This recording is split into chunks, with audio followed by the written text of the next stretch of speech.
The Path to Authenticity is brought to you by GIA Miami. Founded by world-class mental health experts, GIA provides advanced care for difficult-to-treat conditions, including anxiety, medication-resistant depression, and obsessive-compulsive disorder. Using state-of-the-art methods, GIA can help people recover from conditions when more traditional approaches can't. Dr. Antonello Bonci has assembled an expert team serving international clientele in a modern and resplendent Miami setting. If you or someone you love is suffering from depression, anxiety, OCD, or other mental health concerns, call GIA at 833-713-0828. You can learn more about GIA by clicking the link in the show notes or by visiting giamiami.com. Thank you for listening to The Path to Authenticity. My name's Tom Gentry.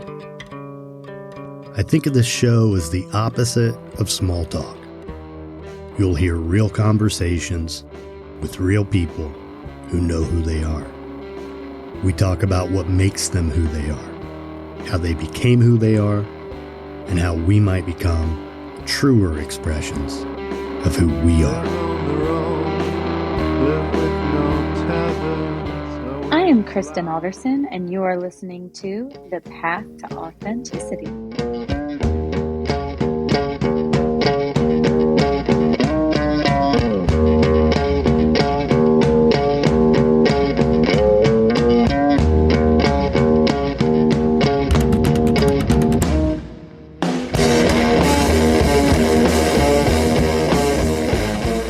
Your first time here, thanks for checking it out. If not, thanks for coming back. I'm Tom Gentry, and this is The Path to Authenticity, episode 163 for February 22nd, 2022.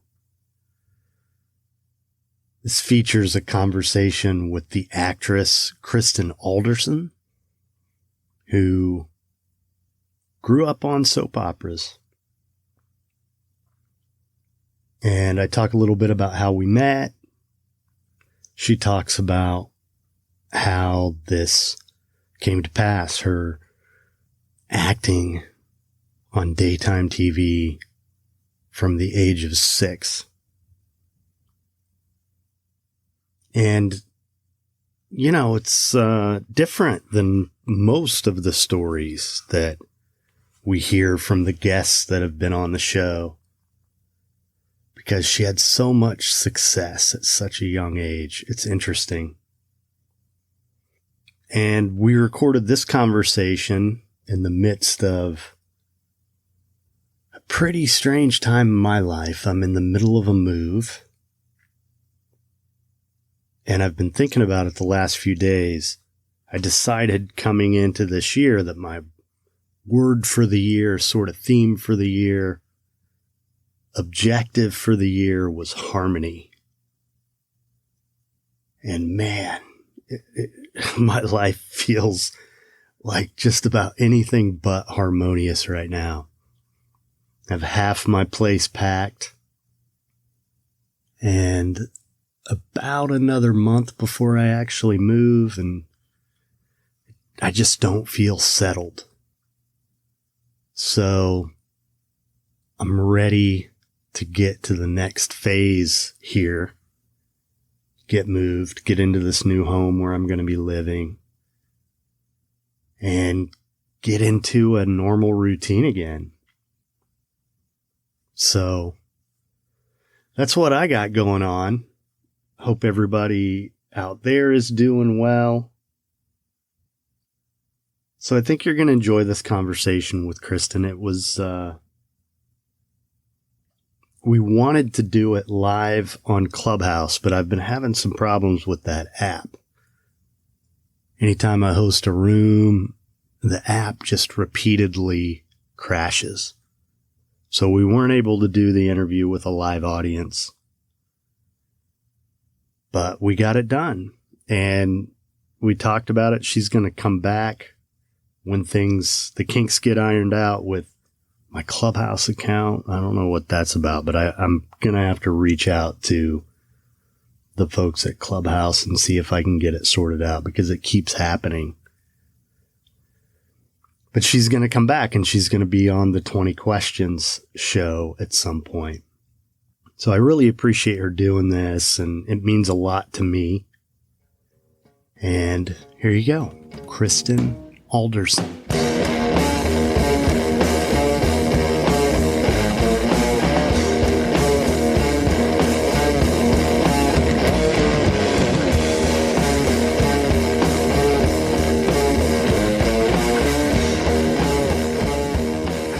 I was thinking about how exactly I wanted to characterize our relationship, and I would say how I am related to your significant other, but it makes me sound way older than I am.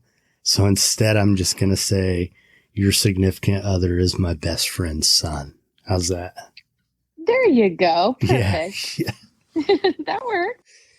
So you and I met back in October at this wedding where I was the best man, and your boyfriend, Taylor, his dad, got married, and we had a chance to spend some time together and have dinner, and we talked about doing this, and I just appreciate you investing the time and taking the time to do this. And so today, as we speak, I re-released the episode that I did with Taylor, which was a blast.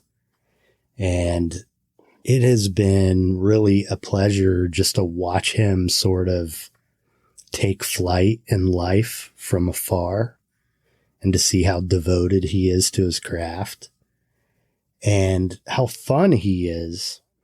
And then to hear about you and how excited everyone in his world has been since he met you, and how you guys are just like two peas in a pod.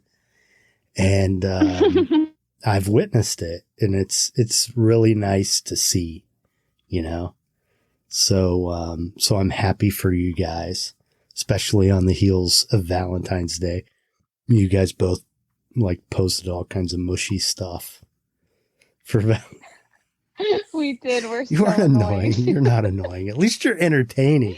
You're entertaining. Other people are annoying and they're not entertaining. You know, you're entertaining. Well, we are so much alike, like you said, and I am so grateful, and we both are so grateful to have connected with each other and have realized how, as we say, same we are. When we first started talking, we had met 4 years ago, when I was doing the Wonderettes for a show, an off-Broadway theater in New York. And at that same theater, he was doing Newsical the Musical. And we knew each other, but we were doing different shows in the same theater. We had the same dressing room, but on different nights. So when I wasn't working there, he was working there. And we only really ran into each other probably on 3 different occasions at, company get-togethers. And he was in a relationship at the time, and I was in a relationship at the time. And Tom just kept saying, look, I love whoever we were with, but Taylor would be perfect for you. And Taylor, I love blah, blah, blah, but Kristen would be perfect for you. And we would always go, yeah, okay. And, but, never thought anything of it until quarantine this past May. I guess it was kind of quarantine. It's a little out of quarantine, but last May, he posted an Instagram story of him at a wedding, and he had a beard and long hair. And before, when I knew him, he had short hair and was clean shaven. And, a beard and the long hair is kind of my type. And he looked really handsome. And him and I had been friends. We talked a little bit during quarantine, just on Instagram of like, oh, how are you doing? Hope you're doing well. But when I saw that video, I was like, whoa, am I about to tell him that he looks handsome? Should I do that? Is that inappropriate? And we were both single, now, this past May. And so I'm going, should I do that? Would that be weird? I know he's in Indiana. I'm not trying to hit on him, but I want Yeah, him to you know he were. looks really cute. And yeah, and it was all, and then we started, and then I wrote to him, "You look handsome." And the rest is history. We sent each other over 800 videos in a month via text and just being goofy and about our days. And then we would FaceTime and talk on the phone. And we just virtually fell in love before even meeting up. And it was a very weird, not weird.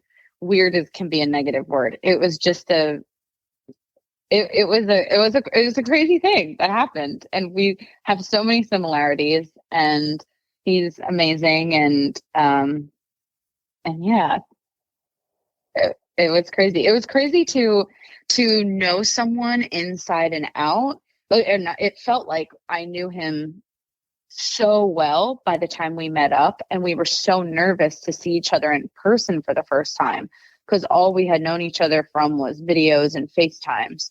And then you're going, oh my gosh, I hope the chemistry is there, once you meet up in person. And it I wish we could say it was like a fairy tale where it was, but when we first met up, it was a weird feeling because looking at him sorry, I really went off on a tangent, huh? I just went right into the story. Go. It's okay. Sorry. It's okay. But seeing him in person, and we felt the exact same way, which we typically do. But when we hugged each other, we felt like strangers, but yet we knew everything about each other. So emotionally and spiritually, right? Like we knew each other so well, but our bodies were still strangers to each other. So just seeing each other walking around and a human face in front of you as opposed to a FaceTime and you're in a little box, it was very different. And we definitely had to shake out some nerves. And we were in New York. We met up in New York and we walked to a pier. And he was nervously talking a lot. And then I was nervously talking, but then I was like nervously quiet for some reason. It was crazy. And then we just went, and I said, I think we just have to kiss till, is that weird if we just kiss? And then maybe that'll make things a little easier on us. And then we kissed and it was amazing from that point on. But, and then we felt, really comfortable with each other. We're like, oh, you're a good kisser. All right. We're good. That's great. Yeah, it was crazy. It's a happy but thing. But we definitely felt like strangers before then. It was weird. It was such a weird way to fall for someone. And then you have to kind of get to know each other all over again in person, Mm-hmm. It was crazy, but awesome and amazing. And I'm so grateful for him. So you're an actress. Yes. How did that begin? Oh my gosh. Oh, real quick, I just want to touch back on, thank you for what you said about us meeting and everyone being so excited for me to be in Taylor's life. And we met in Nashville. The wedding was in Nashville. I don't think you said that we were in Nashville. And how much fun was it to be in Nashville? First of all, it was my first time. So you guys were so much fun and so welcoming, and you have a wonderful family. So I'm very excited to be doing this interview with you. You really do. Thank you. And you guys couldn't have been more welcoming and sweet to me. And it just felt right. I mean, It just clicked. It was crazy. That must feel really good. It did feel great. And I've been to Nashville many times, but that was the first time I had been anywhere really since the pandemic. And it was just a much needed sort of respite from my life. And also this wedding, it was like, this was the third date, right? That it was supposed to happen. I mean, the venue changed hands between the first time they were supposed to get married and when it actually happened, all kinds of stuff. So it was just a really happy thing that we all got to be there and be together.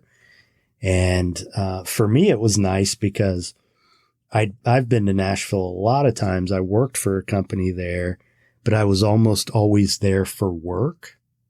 So I got to go there and just have fun, you know? Yeah. It was great. It was very strange though. That was probably the first time I went somewhere since COVID, and it seemed like COVID just didn't exist in Nashville. Well, yeah, people were really Right? like pretty reckless about it. But the Yeah, other we were all thing, walking around like, what the heck? yeah, since we're talking about this wedding, I mean, we would be remiss not to mention what a remarkable wedding it was, right? I was going to have to touch on that too. It was a fairy tale. And I tell everyone that. I go, no, you don't understand. They, as a couple, Taylor's dad and his beautiful now wife, Brooke, they are so in love, and it's so clear to see. And his dad, Mike, made the most amazing wedding speech I've ever heard in my life, and said a poem that his now wife, Brooke, wrote for him when they were first dating, right? Mm-hmm. And it was, I mean, everyone in the room was sobbing. I have never cried so much at a wedding in my entire life, and I had just met these people. It was, I mean, I had FaceTimed with them before, so I felt like I knew them, but It was touching. Oh, wasn't it? I mean, sobbing. It was so beautiful. And a lot of what Brooke touched on in that poem with kind of meeting someone and it seeming to be too good to be true and being afraid, and but then just letting go and to be with the person that you want because you do deserve all of those things. And the poem ended with it. The last line in the poem was, and then they danced. And then he extended his hand to Brooke and they had their first dance, right? Like Yeah. I could cry just thinking about it. It was the most beautiful. Oh, it was so beautiful. But that really rang true to Taylor and I too, that poem, because it was kind of scary to meet someone that seems so great for you and you're going, should I trust this? Your body is going into, should I trust this mode? You're waiting for the other shoe to drop. Yep. And that was something that I know I definitely struggled with in the beginning, and especially around that time. So for them to say that in the poem was just so, it was beautiful. Yeah. It was beautiful for them. And then also a beautiful moment for Taylor and I where we're going, oh my God, that's how we feel. Yeah. Mm-hmm. All right. So. Okay. So how did it all start? Oh man. It's a long-winded story, but I'll make it short. So when I was 4 years old, I was in a dancing school, like a lot of little girls. And I, took up dancing, jazz, tap, kind of ballet. And my tap dancing team went on to a show called Al Albert's. Al Albert's was a local variety show in Philadelphia. And we went on and did a little tap dance, like we did our tap routine. And they pulled a couple of girls aside, one at a time, and asked them to tell them a joke. And they asked me to tell them a joke, and I said, "What time do you go to the dentist?" "Tooth hurty." That was the joke that I knew offhand. Wow. That my Aunt Clara taught me. And they had asked me that from then. They asked me to be a teeny bopper on their show, which is one of the little girls that tell jokes to the host of the show. So I did that at the age of 4. And then I said, "Mom, I want to start singing like the other girls do on the show." And she goes, "Well, you don't know how to sing." And they put me in touch with a singing coach, put my mom in touch with a singing coach. And we walked in and I said, "I know how to sing." And I sang A Whole New World, like the whole song about A Whole New World. And my mom always laughs about it because she said she was so embarrassed because she didn't know where that had come from, that I stood in front of this singing teacher and acted out the whole thing. I sat on the floor like a mermaid and I like flapped like my fake fins and, just really passionately sang a part of your world. Anyway, so I ended up doing that. I started singing on the show. And then a lot of the girls had agents and they were going into New York all the time to audition. And I had watched the making of Annie on Broadway and I saw the little girls auditioning and I'm going, oh my gosh, Mom, that's my dream. And now I'm 5. Mm-hmm. And she's going, Kristen, you don't even know what a dream is. Like, that's awful what those parents put their kids through. It's just terrible like that, And I'm going, no, Mom, that's what I want to do. I want to do that. And there was an audition that came up. So happens probably like a month later for an orphan, to be an orphan in Annie on Broadway. And I said, Mom, can I please go? And there was another girl going to the audition as well. That was one of the teeny boppers from the little show we did. And my mom said, no, like I've never been to New York before, like I don't want you to face rejection. You're 5 years old, like you're not going to get it. You've never done anything professional before. I'm going, please, Mom, take me in. So she goes, okay, fine. We'll make a day out of it. It's you and your friend that are auditioning and, we'll go and have lunch in New York and whatever. But she goes, you're not going to get it. Just know that. I don't want you to be disappointed. So I go, okay.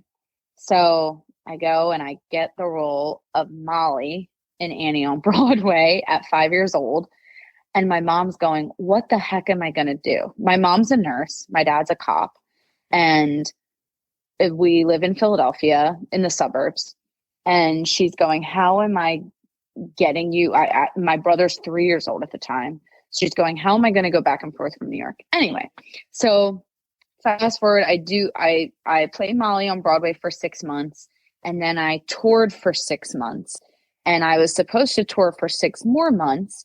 But along the course of the tour, my mom was always watching Young and the Restless. She was a big Young and the Restless fan, a soap opera. Mm-hmm. And I said, Mom, I want to do that next. And she goes, yeah, okay. She was like, okay, Kristen. I'm like, oh, here goes another thing. And I said, no, I'm ready to leave Annie. I want to put in my 2 weeks and go home. I'm going to do that. I'm going to be on a soap opera. And she goes, okay, I'll put in your 2 weeks. We're putting in your 2 weeks, but just to let you know, you're not going to get a soap opera. Well, lo and behold, I go home and a week later, I get an audition for Starr on One Life to Live. I booked that at age 6 and the rest is history. I was on One Life to Live from age 6 I was on from 1998 to 2011 when the show was canceled.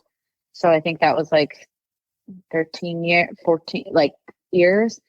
And until I was 20. So I went from age 6 to 20 doing One Life to Live in New York and going back and forth from Philadelphia to New York. And I went all through grade school in Philadelphia at like a Catholic grade school.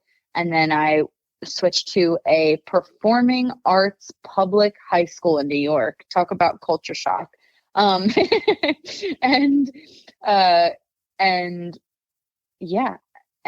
then when the show was canceled, I got the executive producer of One Life to Live, became the executive producer of General Hospital, and asked me if I wanted to go on to General Hospital out in Los Angeles. And I said, yeah. And I did that for 3 years. I signed a 3-year contract. And so that's that story. Wow. With soap operas and everything. There's a lot of stories since leaving General Hospital, but that was me getting into acting. It kind of just happened. And yeah. So what was it about that little girl who just knew? I would love to know the answer to that because I'm trying to find that little girl ever since.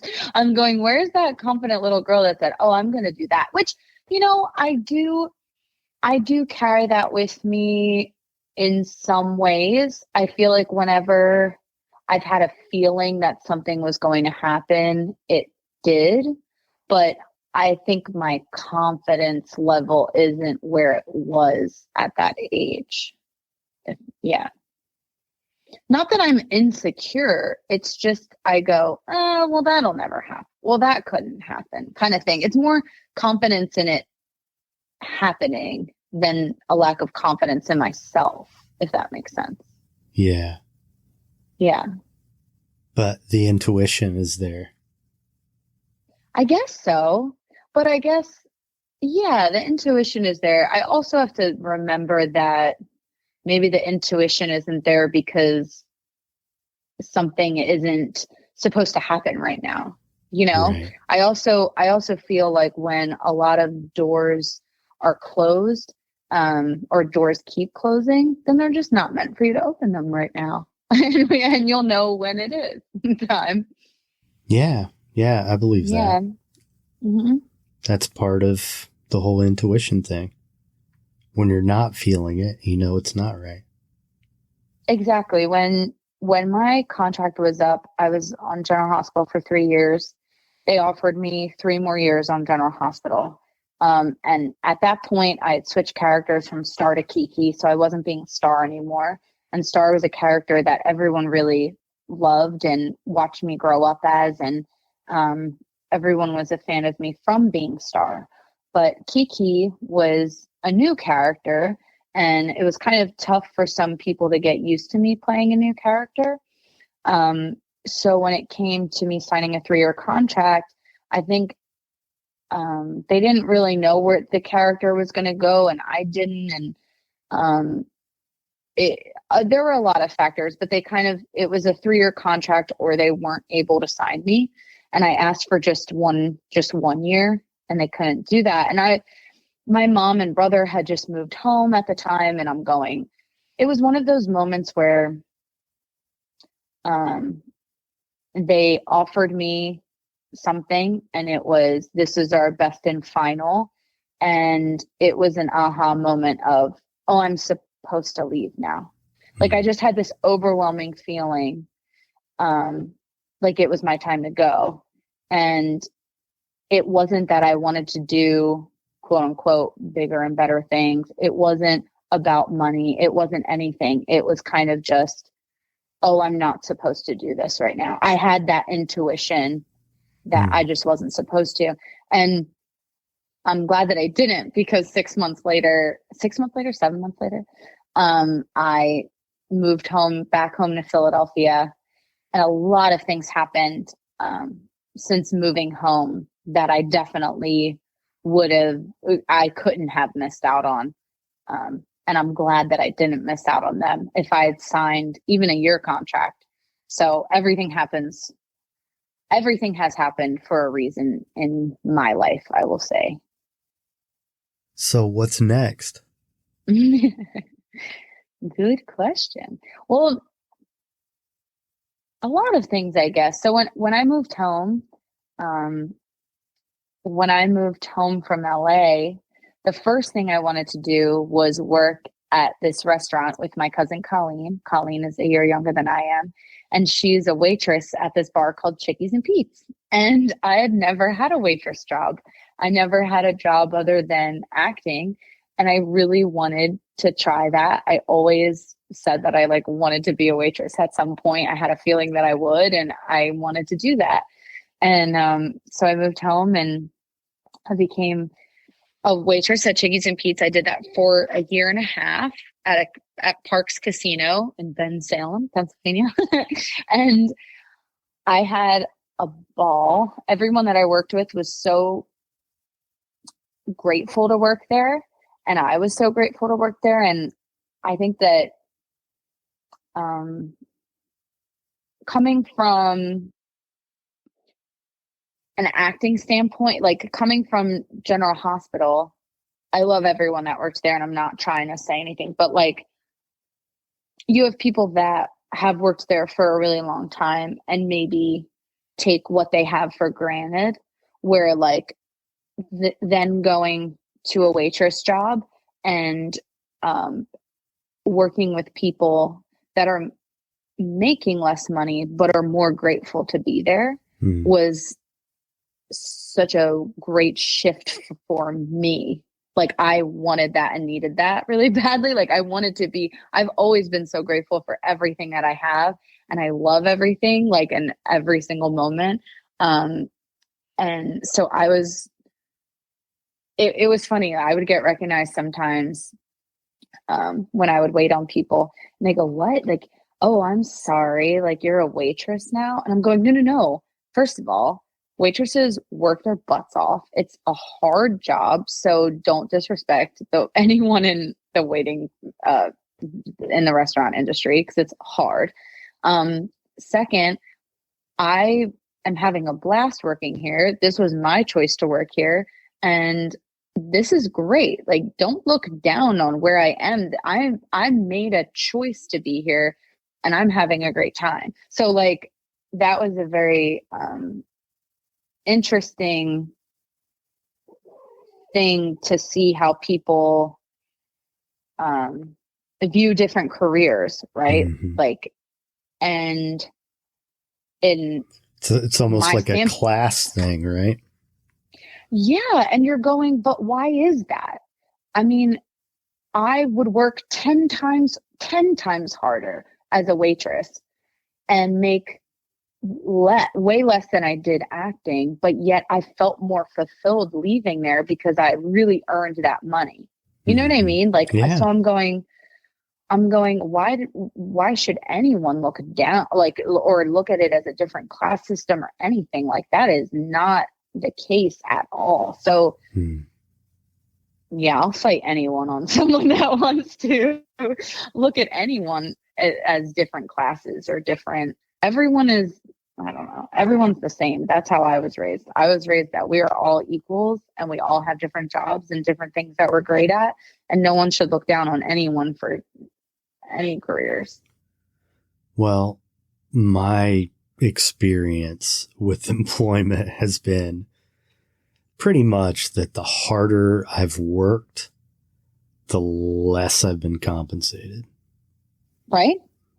It's almost real. Like, it's almost as though the harder we have to work physically, the less we get paid. Isn't that awful? Yeah, it's crazy. It's definitely been awful. True for me. Yeah.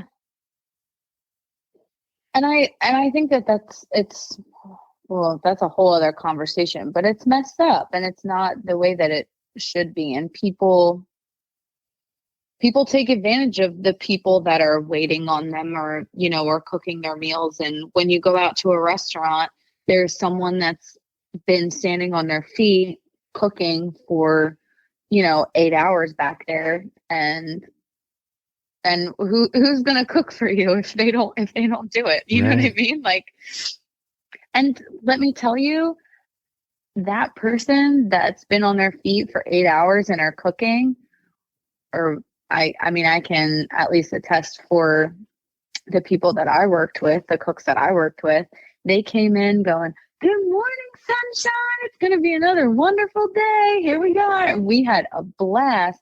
And then I worked with some people that did way less work and just seemed completely unfulfilled and sad.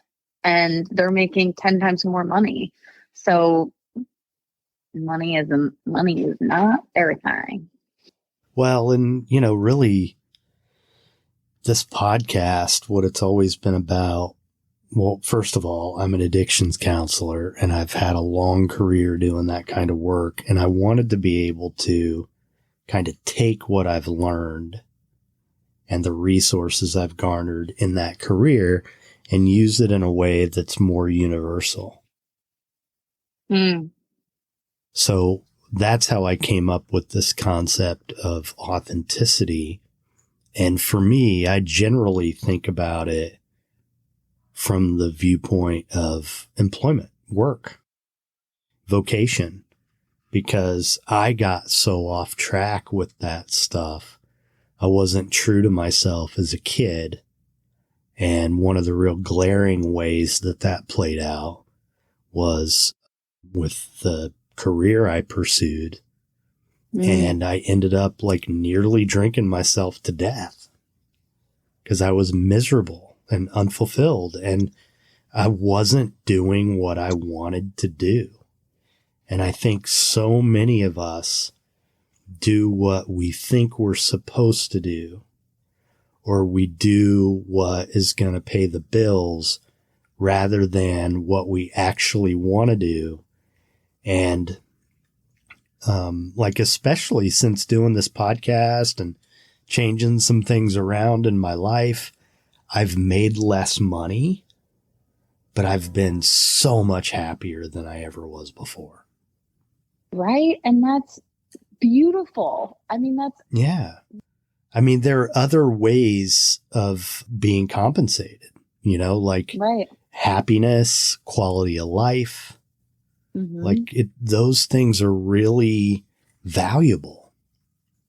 And it's a lot easier to deal with having a little less money when you're like really, like, I don't get up in the morning. I don't struggle getting up and out of bed in the morning because I don't want to go do whatever it was that I want to live. It just all feels better. And I want people amazing. To have that, Yeah. And they should. And that's something that I'm very grateful that, I think that's a wonderful lesson to learn and a wonderful message to get out there, is that no matter how impossible it seems, or you can make little changes in your life to make that may not, in someone else's eyes, they might go, oh, well, why are they doing that? Well, why? Well, don't care about what anyone else thinks. You have to do what makes you happy at the end of the day. And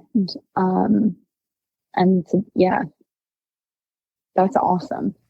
Yeah. So here's something I'd like to ask you about. So obviously you ascended to a pretty great height in your career at a very young age, right?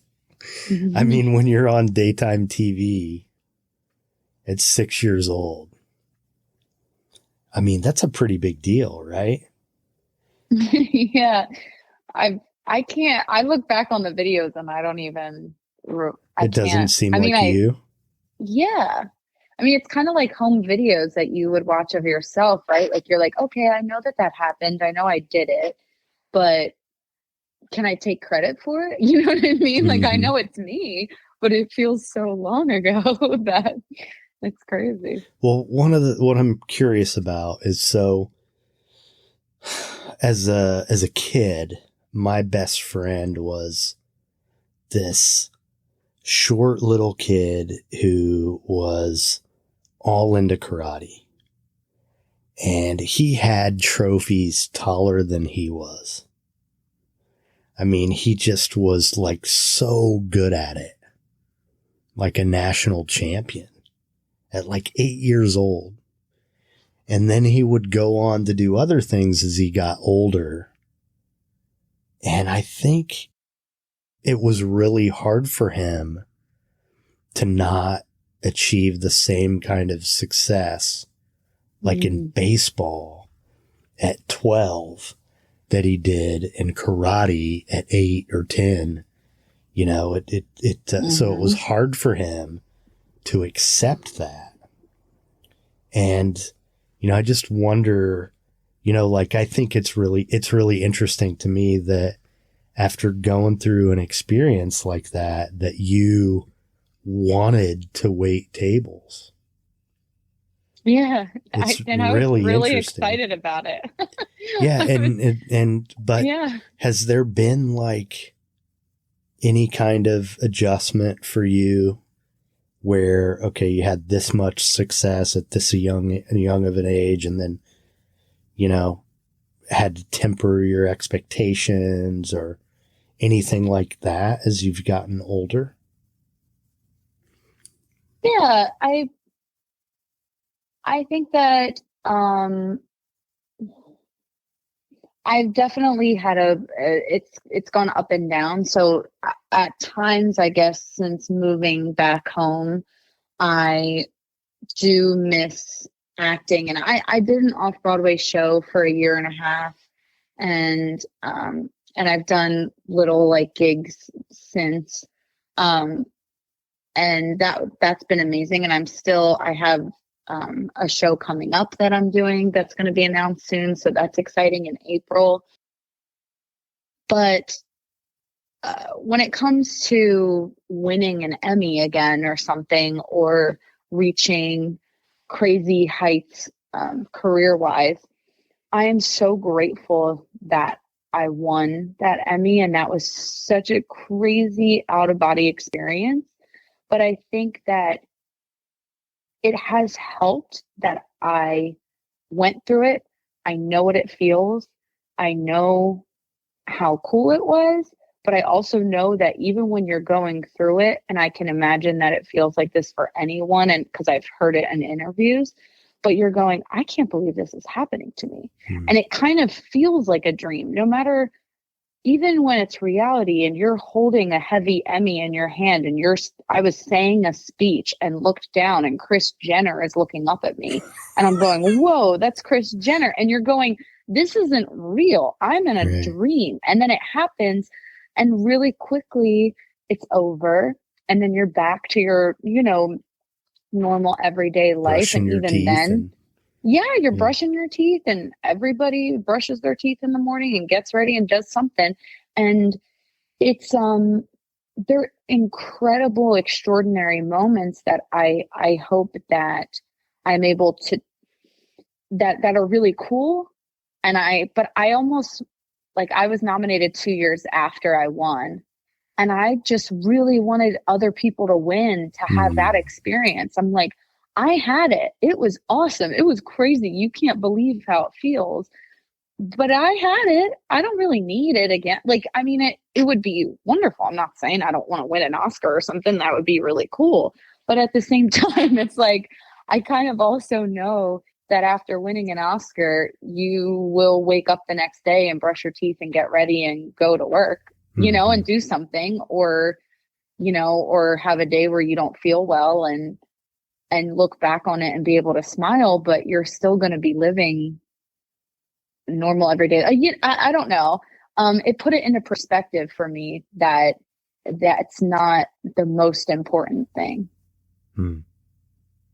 And I'm grateful that I had that. Like, I feel like if I decided to have kids, and now I have my real estate license, and if I decided to be a realtor and have kids and do little acting things here and there and things pop up, I would be really happy and thrilled with that. I don't feel like I need to reach for the stars and like, I just prove really anything.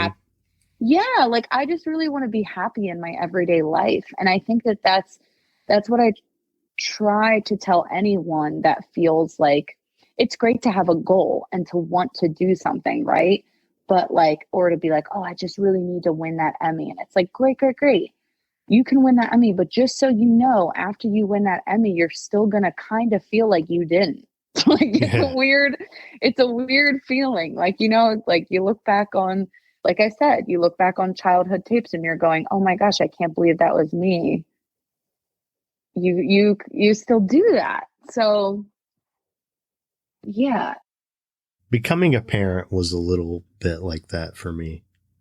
Because I expected it to be some like earth-shattering moment where, I don't know, it's such a big thing in life. Yeah. But I just I was the same guy. Wow. I never heard anyone say that, actually. Well, here's the difference. The difference is that I had this overwhelming feeling of completion. Like, okay, I don't have this, like, it didn't feel like I I guess I sort of imagined it might. But what I did feel was, okay, now that this has happened, I could leave this earth and feel like I did what I was here to do. Whoa. Yeah. Yeah. Which is a really good feeling. That's a wonderful feeling. Definitely. I think that's what I'm really looking forward to, that. And also I babysit my cousin's 2 kids, and I love them so much, and just, oh my gosh, and it's so fun to go through life looking through their eyes. Yeah. And everything is new, and it's just, there's so much joy, and I know it's tough too. Trust me. I mean, I get to hand them over at the end of the day when I'm done babysitting. Right.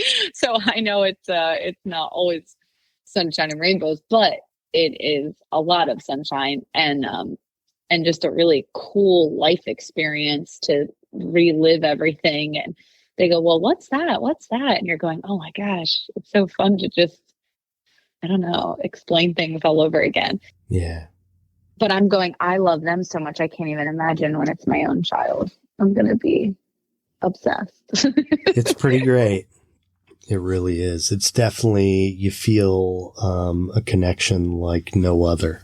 That's for sure. Yeah.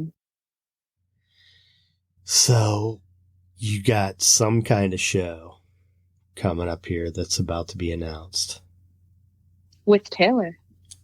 Really? Yes. Wow. See, I'm teasing you now. You are. How cool is that? That's going to be a lot of fun. Where's it going to be? Is it going to be in New York? When are we going to post about this? Or when is this podcast getting posted? Today? No. It'll probably be 2 weeks. Oh, okay. Okay, so I can say it because now it's out and about. So it's Taylor and I are doing Newsical the Musical, which is what Taylor did for many, many years on Off-Broadway. We're bringing Newsical the Musical to Las Vegas. Wow. And for the month of April, our first show will be on April Fool's Day, appropriately, because it's a comedy. And we are going to do, Newsical the Musical for the month of April.